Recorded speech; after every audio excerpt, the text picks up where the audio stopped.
Carlos Viera, buenas tardes, buenas tardes. A ver si nos ajustamos porque se nos viene Luis Goichea, que está en pleno conflicto en la industria láctea. Adelante, Carlos Viera. Está muteado, está muteado. Buenas tardes a todos. Ahora ¿Cómo estamos? se escucha perfecto y se ve perfecto. Bueno, vamos arriba. Empecemos entonces por de los variados temas que podemos abordar. Empecemos con uno Adelante. que me interesa particularmente. El conflicto, el conflicto del IABA está allí. Voy a hacer una referencia, pero me voy a dar algunas ideas sobre un tema que me parece a mí muy importante para la ciudadanía, para que lo tenga en cuenta, porque le duele en todos los días con las tarifas de ANCAP. Y es que da cuenta, información del directorio de ANCAP, que se da cuenta de una ganancia de 170 millones de dólares por el ejercicio 2022, la cual se explica porque la refinería ha sido extremadamente eficiente al punto de que, dadas las tarifas que se pusieron, el precio que se hubiese obtenido de haber seguido aplicando la tarifa de paridad hubiese generado ganancias de 414 millones de dólares en vez de las que se ganaron. Pero como no se aplicaron las tarifas de paridad, se contuvo la aplicación, no se dio cabal aplicación de lo que la resolución en la LUC decía, de que las tarifas debían de adecuarse a eso y por lo tanto le autorizaba al Poder Ejecutivo a hacerlo. La tarifa de paridad es aquella que indica, a partir del precio de la materia prima, más el costo de la refinación, más los impuestos vigentes, cuánto es el precio que debe pagar el ciudadano.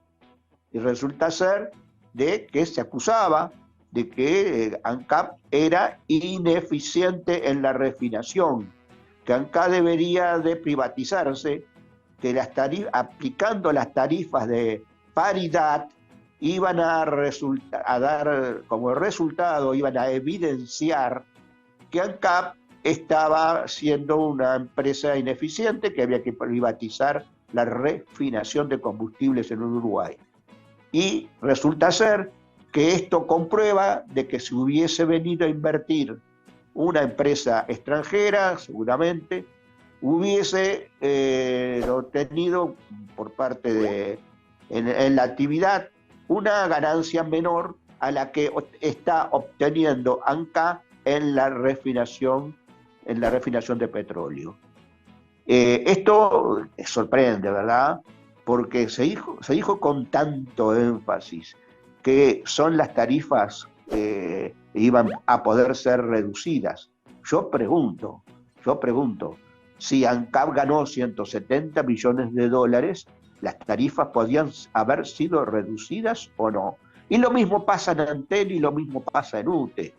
¿Qué es la otra conclusión?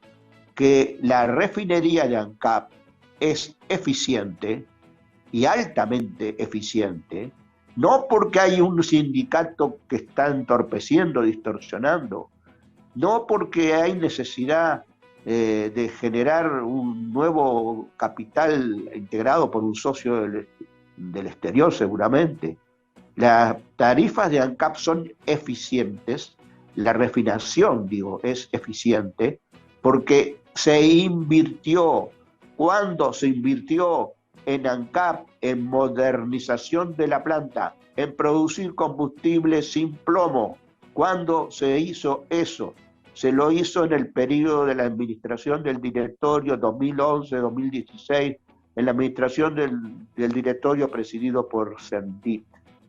A Cemdit se le acusó de haber fundido ANCAP y esa acusación fue totalmente falsa. Esa acusación se hizo porque ANCAP invirtió y hay una presunta ignorancia en no darse cuenta, en pretender dar la idea de que ANCAP se funde porque gasta. La empresa pública no tiene la contabilidad de la empresa privada, que cuando el gasto se realiza, si es para maquinaria, si es para, no se considera gasto, sino inversión. En la empresa pública se considera gasto, y como se gastó mucho, se dijo que ANCAP tenía un deficitario balance. En la empresa privada, si se invierte mucho, si se gasta mucho en inversión, el balance no es deficitario, porque eso se contabiliza para para otras administraciones. Entonces, Carlos, se disfruta una idea. Sí, Carlos, una cosita, con una empresa que hacía 40 años que no se le invirtió un peso. claro, ahí estaba el tema. Es decir, la idea es que las empresas públicas, que para mí son el corazón de un modelo alternativo, que haya inversiones y que el Estado invierta y que el Estado tenga posición de empresas estratégicas y que el Estado incluso como, caramba, en Chile, el cobre, las empresas de cobre son estatales y al hacer, aún en Chile, donde es el modelo, la cuna del modelo neoliberal o el experimento que se realizó en el del modelo liberal en América Latina, que ahora estamos viendo los resultados que arrojó como conclusión todas esas movilizaciones tremendas de la gente, porque no podía más. Aún en Chile, el Estado se reservó el derecho de tener el 30% de la explotación de cobre, y las ganancias de explotación de cobre daban lugar a que no se aplicaran impuestos a la población. Aquí es al revés. Aquí, cuando se tuvo que invertir, se invirtió. ¿Y cómo se financió esa inversión? Porque si no, era un problema. ¿Se financió con aumento de tarifas? No, las tarifas aumentaron acorde con el aumento del precio del petróleo internacional y en buena medida absorbiendo ese precio del petróleo, el aumento del precio del petróleo internacional. ¿Por qué? Porque ANCAP tenía un convenio con Venezuela, y el convenio con Venezuela era a precio fijo del petróleo, y no, entonces se pagaba materia prima a un precio alto. Y segundo, no se pagaba, porque el convenio con Venezuela era que se amortizaba al cabo de 15 años, incluso con pago de mercadería. Quien en la empresa privada tiene un convenio de esa naturaleza y no lo aprovecha para invertir, es un mal administrador de esa empresa privada. Si esa empresa privada estuvo 20, 30, 40 años sin hacer inversiones, que es la política que se realiza para denostar a las empresas públicas y dejarlas en evidencia como que son ineficientes. Y por lo tanto tiene que venir el capital privado, que sí es muy eficiente, a tomar posición de esas empresas. Y así estamos vendiendo al país. ANCAP invirtió, como invirtió, gastó, porque gastó, quedó con el balance de caja deficitario. Eso no es un problema, eso es una virtud, lo que se hizo en ese momento, aprovechando un financiamiento externo que se consiguió. Y no voy a discutir ahora si Venezuela sí, si Venezuela no. Lo discutió el Parlamento hizo cuestión a que se tuviese un convenio con Venezuela de esa naturaleza. Nadie dijo que, se dijo que Sendir había fundido acá, que se le había llevado puesta para su casa, y todo quedó desvirtuado. El directorio se ahorró en una de las cosas que fue acusado, se ahorró $200 millones al Estado uruguayo. Ahí está. Entonces, y se ahorró este resultado que estamos teniendo hoy en día, es resultado de la gestión del directorio de ANCAP, que hizo de ANCAP una refinería eficiente, invirtiendo adecuadamente, después de no haber tenido inversiones ANCAP en mucho tiempo. Entonces, habría que preguntarle a la gente de Minas, que tuvo inversiones brutales sobre el tema de la caliza. Bueno, entonces ahora, primero, voy a eso. El tema es cómo se toman las inversiones en la administración pública, que es un tema contable, pero que da lugar a que se hagan confusiones, como las que se hicieron para entreverar la cancha, y incluso el convenio con Venezuela después fue cancelado por la presión que se hizo de que se estaba endeudando ANCAP.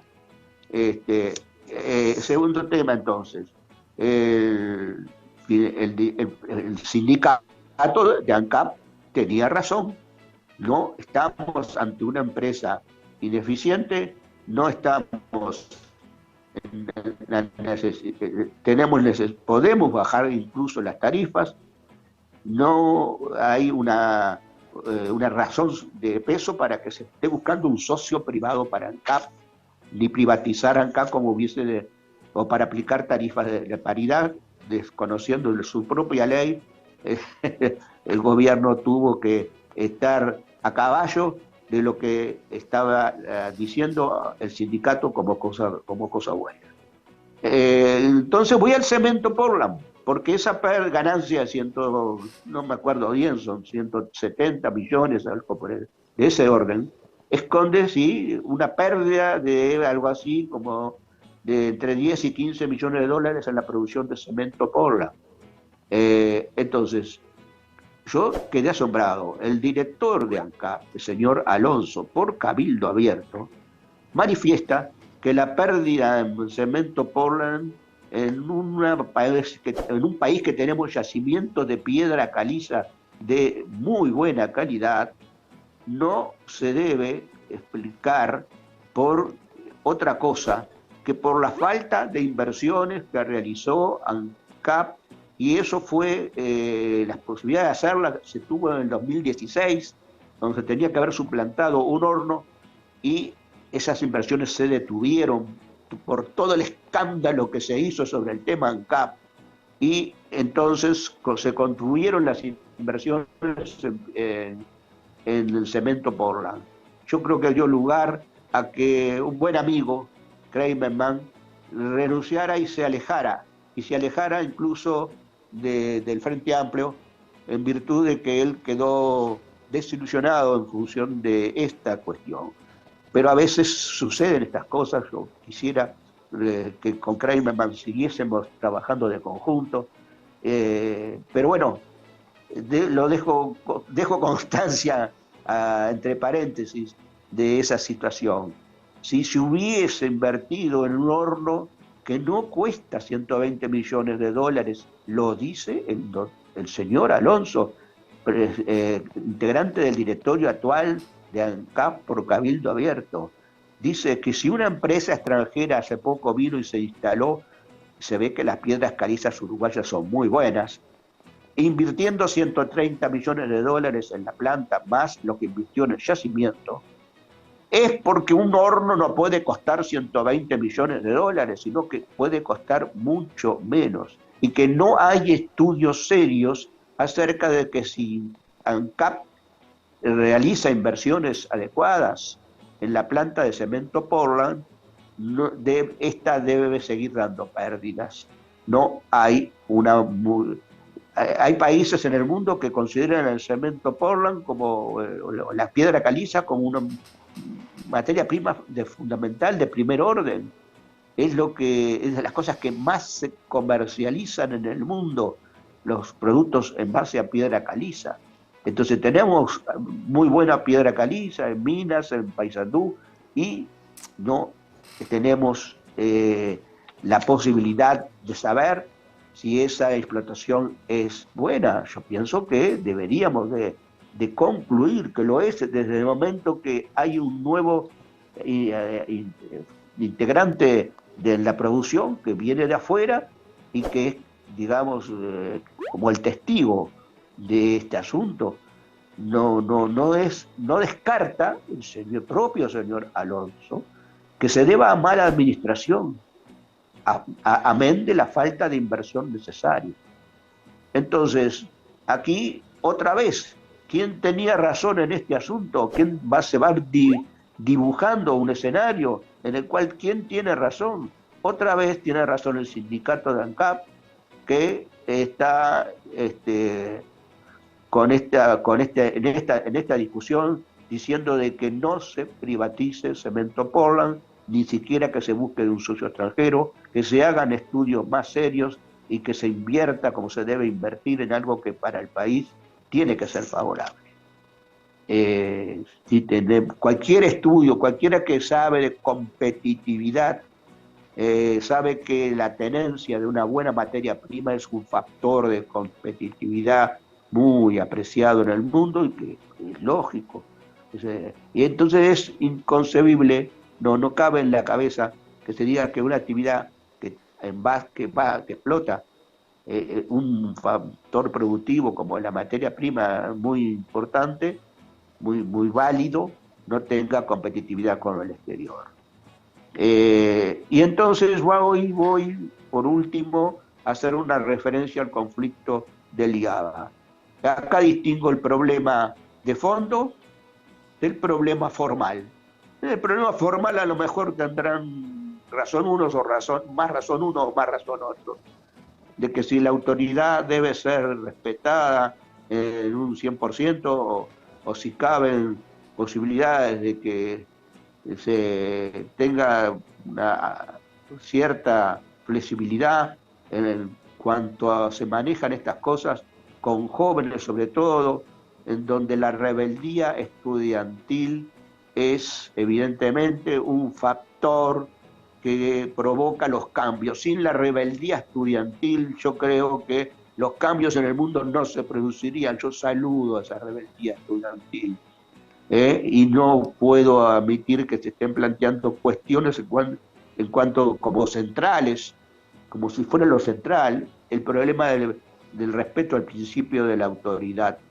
Sin cierta rebeldía estudiantil que objete el principio de autoridad, no hay cambios, no hay transformaciones, no hay movimientos sociales, los cambios se impulsan así, y todo impulso y todo freno a ese impulso, y quizás a veces mucho más el freno que el impulso, tiene una cuota de violencia que dentro de márgenes aceptables es parte de la vida cotidiana.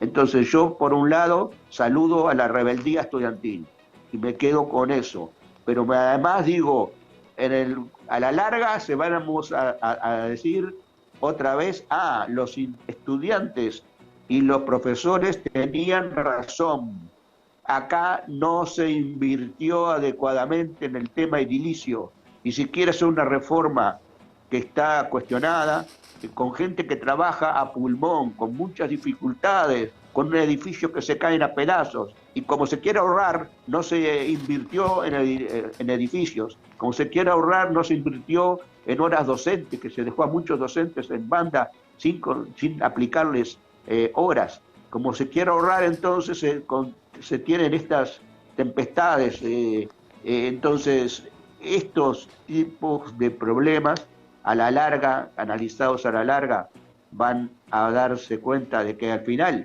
tenía razón el sindicato, al final tenía razón los estudiantes, no se invirtió, señores, no invertir tiene consecuencias y de aquí la estamos pagando. Muchas gracias. Carlos Viera, la verdad que excelente el redondeo porque estuvimos los 16, 17 minutos y mucho énfasis en los 2 o 3 puntos que tocaste. Gracias por estar.